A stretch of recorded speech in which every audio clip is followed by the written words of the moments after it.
पुजारी हत्या घटना अनुसन्धानमाथि असन्तुष्टि, पीडित र अभियुक्तका परिवार असन्तुष्ट, वास्तविक अपराधीलाई बचाउन खोजिएको आरोप, फेरि अनुसन्धान गर्न माग। भदौ 3 गते राति रोथडको माधव नारायण नगरपालिकामा मन्दिरका पुजारीको गोली हानी हत्या भएको थियो। माधव नारायण नगरपालिका वडा नम्बर 2 खेसहरिया टोली स्थित हनुमान मन्दिरका पुजारी 65 वर्षीय श्रीराम शाहको हत्या खाना खाइरहेका बेला कञ्चटमा गोली प्रहार गरिएको थियो। घटना लगत्तै अनुसन्धान पनि सुरु भयो। सुरक्षाकर्मीसँगै तालिम प्राप्त कुकुर पनि अपराधी खोज्न परिचालित भए। मन्दिरका पुजारीलाई हत्या गरिएकाले यो घटनालाई प्राथमिकतामा राखी प्रहरी अपराधीको खोजी र अनुसन्धानमा जुट्यो। घटना भएको 2 सातापछि अर्थात् भदौ 17 गते पुजारी हत्यामा संलग्न रहेको आरोपमा रोथड देवाही गोनाही नगरपालिका वडा नम्बर 1 करुनियाका 36 वर्षीय राम नरेश पटेल र सोही स्थानका 28 वर्षीय बालकुमार पटेललाई पक्राउ गरियो। प्रहरीले सार्वजनिक गरेको अनुसन्धान प्रतिवेदन अनुसार राम नरेश कटुवा पिस्तोल प्रयोग गरी पुजारी शाहको हत्या गरेका थिए। त्यस्तै बालकुमार पटेलले घटनाको समयमा त्यसै स्थानमा रहेर मानिसको आवत जावतलाई निगरानी गरेका थिए। भदौ 17 गते प्रदेश 2 प्रहरी कार्यालयले अभियुक्त पटेल द्वैलाई सार्वजनिक गर्दै हत्याका कारणहरू पनि जनाएका थिए। प्रहरी अनुसन्धान हत्याका कारण के? कारण 1, राम नरेश पटेलको बुवाले पुजारीसँग रकम ब्याजमा लिएको र रकम तिर्ने क्रममा विवाद भएको। मृतक पुजारीको मन्दिर नजिक 3वटा रक्सी पसल रहेको र रक्सी सेवन पश्चात मन्दिरको धारामा आई खुट्टा धुने, पानी खाने र घटना हुनुभन्दा 3 दिन अघि राम नरेश पटेल र पुजारी बीच विवाद भएको। कारण 3, गाउँमा विभिन्न विषयहरूमा छलफल हुँदा मृतक पुजारीले फरक मत राख्ने क्रममा पुजारी र राम नरेश पटेल लगायत अन्यसँग धेरैपल्ट वाद विवाद भएको।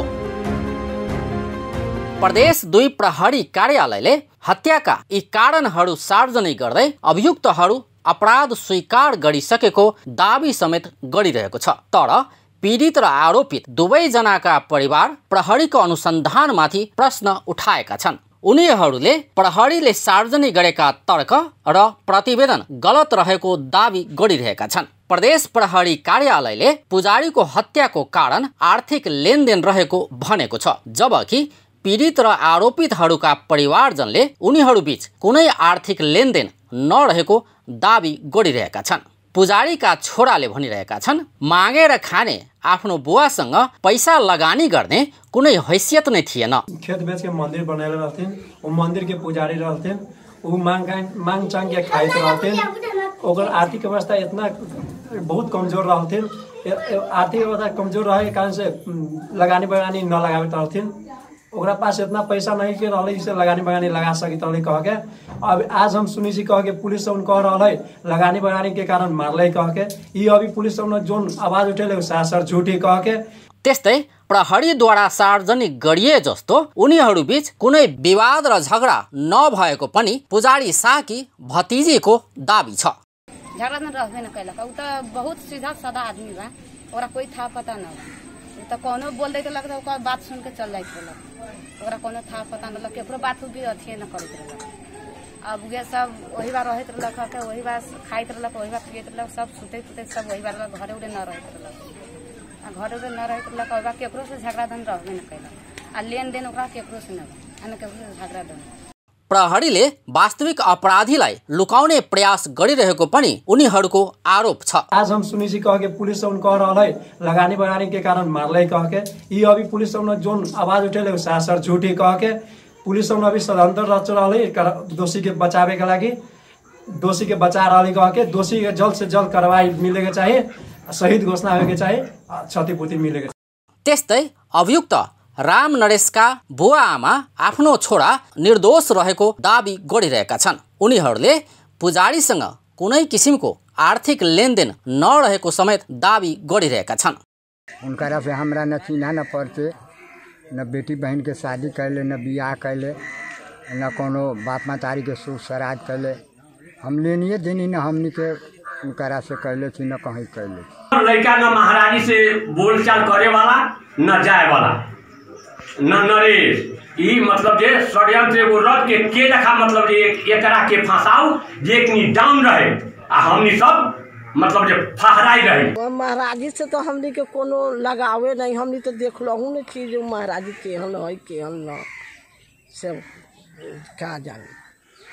पुलिस कह रहल है तो न हमार लड़का उ सब न करेता, पुलिस कहेता तैसे का पुलिस अपना जा जबरदस्ती कहेता।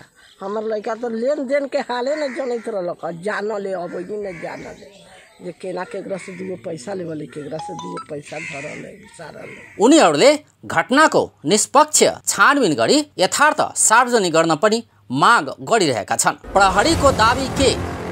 यता प्रदेश 2 प्रहरी कार्यालयको आफ्नै दाबी छ। प्रदेश 2 का प्रहरी प्रमुख डीआईजी धीरज प्रताप सिंहका अनुसार आरोपीले अपराध स्वीकार गरिसकेकाले अन्यत्रबाट दबाव आएर अहिले उनका परिवारजनले यस्तो बोलेको हुन सक्ने डीआईजी सिंह अपन टेलिभिजनसँगको कुराकानीमा बताउनु भएको छ। यद्यपि थप अनुसन्धान अझै भइ नै रहेको उहाँको भनाइ छ। अर्कोतर्फ पीडित र अभियुक्तका परिवारले प्रहरी वास्तविक अपराधीलाई बचाउन खोजेको आरोप लगाइरहेका छन्। उनीहरूले फेरि घटनाको जाँच गर्न माग गरिरहेका छन्। अपन टेलिभिजनका लागि अजय शाह शिवाली।